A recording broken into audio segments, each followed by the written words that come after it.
नमस्कार मित्रांनो, लग्नानंतर होईलच प्रेमच्या आजच्या एपिसोडमध्ये आपण बघतो, की जेव्हा एक ॲक्सिडेंट करतो एका माणसाला त्याच्या गाडीमुळे दुखापत होते. अ, चला बघूया आजच्या एपिसोडमध्ये काय-काय होणार आहे. आजचा एपिसोड सुरू होतो जेव्हा नंदिनी आणि जीवा गाडीमधून आईला भेटायला जात आहे. नंदिनीच्या आईला हॉस्पिटलमध्ये भेटायला जात आहेत. जीवा कार चालवतोय, नंदिनी तिथे आहे. नंदिनी म्हणते, की आईने म्हटलं होतं, की त्यांना भेटायला नाही यायचं वगैरे. माझं पण तेच मत होतं. परंतु बाबा बाबा म्हणाले, जीवाने मग सांगितलं, की बाबा काय म्हणाले असतील, असं जीवाने गेस केलं, की आता आराम करूया, नंतर घेऊन जाऊया और समथिंग. तर अ, नंदिनी म्हणते, "हां, बाबा पण हेच म्हणाले होते."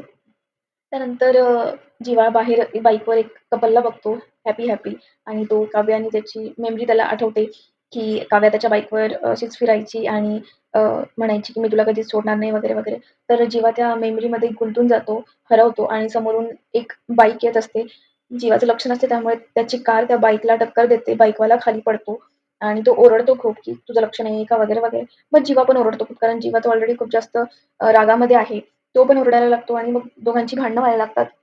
जेव्हा म्हणतो, की "तुझं काय माझं लक्ष नव्हतं, माझं थोडं मागचं माझं लक्ष होतं, पण तुझं तर लक्ष होतं ना, तू व्यवस्थित चालायला पाहिजे होतं वगैरे. काय ते नुकसान झालं असेल ते पैसे देतो वगैरे मी." परंतु तो माणूस म्हणतो, की "मला काय भिकारी समजलास का?" वगैरे, वगैरे. तर त्यांचे जोरदार इथे भांडण व्हायला सुरू होतात. कॉलर वगैरे पकडायला स्टार्ट करतात. तेव्हा नंदिनी तिथे येते आणि ती थांबवते आणि म्हणते त्या बाईकवाल्या माणसाला म्हणते, की "अहो दादा काय करताय? थांबा जरा शांत व्हा बरं आणि पाणी घ्या बरं." नंदिनीच्या या शांत आणि सोज्वळ बोलण्यामुळे, स्वभावामुळे तो बाईकवाला जो माणूस आहे तो असा शांत होतो. नंदिनी जीवाला पण म्हणते, "तुम्ही शांत बसा हो, तुम्हाला काहीच कळत नाही. बघा ना दादा, मी यांना किती सांगते, की राग करून काही फायदा होणार आहे का? राग करणार, भांडणं होणार, मग पोलीस येतील, मग पोलीस स्टेशनमध्ये जावं लागेल, मग आपल्याला 5-5 चकरा पोलीस स्टेशनच्या माराव्या लागतील. बरं दिसतं का ते आपल्याला?" असं वगैरे नंदिनी सगळं सांभाळून घेते आणि म्हणते, की "दादा, हां, चूक आमचीच होती. मी माफी मागते आणि मी ते मान्यही करते. आणि काय ते नुकसान झालं असेल, आता गाडी तुमची एवढी मौल्यवान तुम्ही काय माहिती कशी खरेदी केली असणार, तर त्याचं जे पण नुकसान झालंय आमच्याकडून त्याचीही नुकसान भरपाई. नंदिनी पैसे पण द्यायला लागते, परंतु तो माणूस पैसे द्यायला तयार नाही होत आणि तो म्हणतो, की "सॉरी, नाही ताई मला पैसे नकोयत. फक्त दाजीला जरा समजावून सांगा, की कसं वागायचं." जीवा हे सगळं बघतो आणि तो खूप शॉक होतो, की नंदिनीने किती शांतपणे सगळं सांभाळलेलं आहे. भांडणं पण ती किती शांतपणे हँडल करत आहे. तर तो म्हणतो, की "नाही ताई मला पैसे नको." परंतु नंदिनी म्हणते, "आता ताई म्हणाले ना तुम्ही मला, मग ताईची ओवाळणी म्हणूनच तुम्ही हे पैसे घ्या आणि गाडी ठीक करसाल, जे पण काही नुकसान झालंय ते." नंदिनी त्याला पैसे देते आणि तो म्हणतो, की "ठीक आहे ताई, पण दाजीला थोडं समजून सांगसाल, मी पैसे घेतो तुम्ही म्हणताय म्हणून." आणि नंदिनी म्हणते, की "हां, भाऊबीजेला जरूर घरी या बरं का."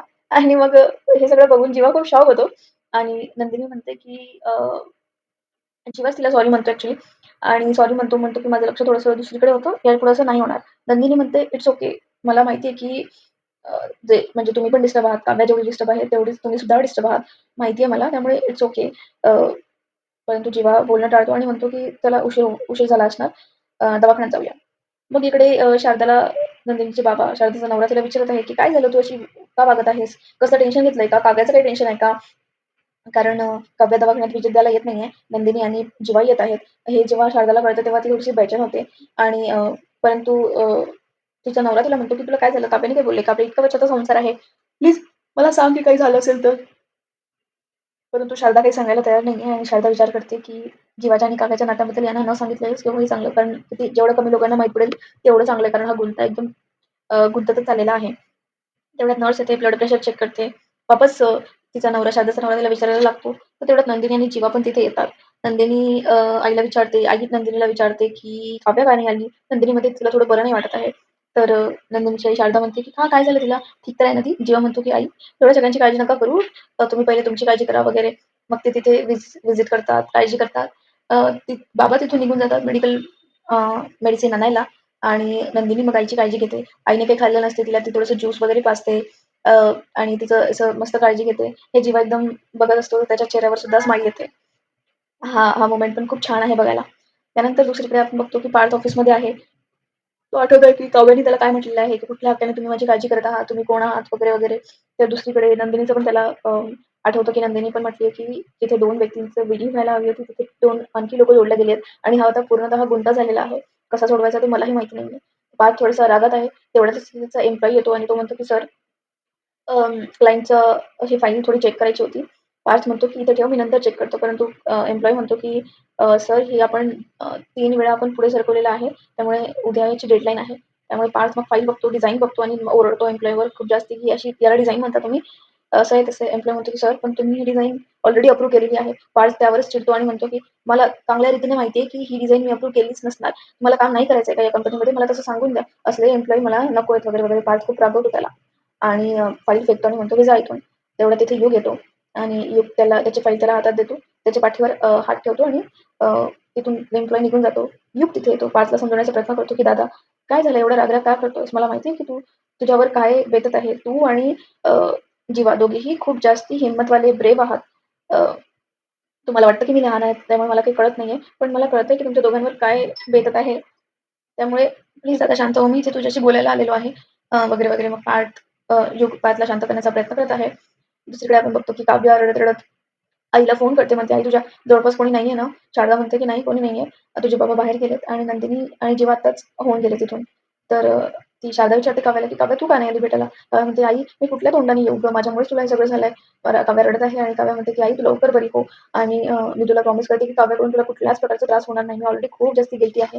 परंतु मी प्रॉमिस करते की मी आता तुला कुठलाच त्रास देणार नाही आणि काव्याकडून तुला काहीही त्रास होणार नाही." आणि ती फोन ठेवते आणि काव्या विचार करते की मी आईला हे बोलून तर दाखवलंय, परंतु या घरात असल्या घुसपटीमध्ये मी कशी राहू शकणार आहे आणि मी कशी राहू मला काहीच कळत नाहीये. एपिसोड इथे संपतो. येणाऱ्या एपिसोडमध्ये आपण बघतो की मानिनी पार्थला समजवण्याचा प्रयत्न करत आहे की जोपर्यंत काव्य तुला नवरा-नवरा म्हणत आहे, तोपर्यंत ती तुझ्यापासून दूर-दूर पळत राहणार आहे. त्यामुळे पार्थ तू तिच्या नवऱ्यानंतर पण आधी एक मित्र हो. आधी तू मैत्रीचं नातं समोर कर. मैत्रीचं नातं एकदा समोर आलं ना, तर काव्य कम्फर्टेबल होईल. दुसरीकडे नंदिनी कबर्डमध्ये नंदिनीला ते गिफ्ट दिसतं जे काव्याने जिवाला दिलेलं आहे. हातामध्ये हात घातलेलं जे मडचं आहे, ते गिफ्ट दिसतं आणि नंदिनी म्हणते, "हे तर असं वाटत आहे की मुला आणि मुलीचा हात आहे." आणि इथेच एपिसोड सुद्धा संपतो. तर प्रोमोनुसार जीवा तिथे येतो आणि नंदिनी जीवाला विचारते की जे फॉर जीवा, तर के फॉर काय आहे? के फॉर तुमच्या लाईफमध्ये कोणी मुलगी होती का? तर जीवा तिला हो म्हणत असतो. परंतु ऑब्व्हियसली जीवा काव्याचं नाव तर घेणार नाही. तो दुसरंच कुठलं नाव घेणार. परंतु हे आपण विसरत आहे की जीवाच्या छातीवर काव्या नावाचा टॅटू आहे. त्यामुळे आता तो सीन कधी येणार? तो सीन बघायला इंटरेस्टिंग असणार आहे. तर तुम्हाला आजच्या एपिसोडचा अपडेट कसा वाटला मला कमेंट करून जरूर सांगा आणि उद्याच्या एपिसोडच्या अपडेटसाठी चॅनलला सबस्क्राईब करा. धन्यवाद.